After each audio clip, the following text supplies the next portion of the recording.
tebriklemeye geldi. Ben amalı ben.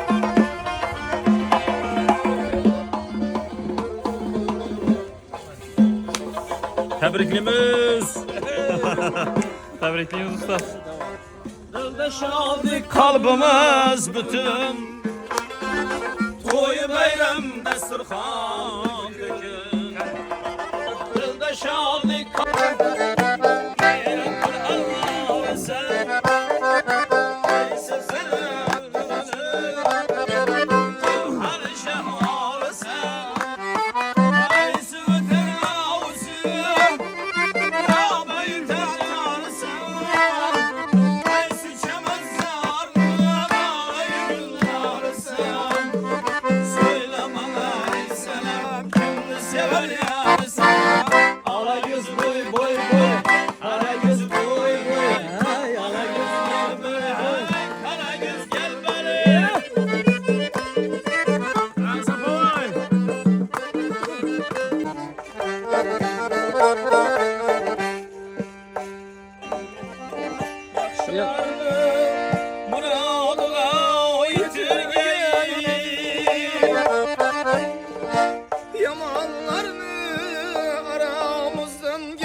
Yakşılarını muradına yitirgey,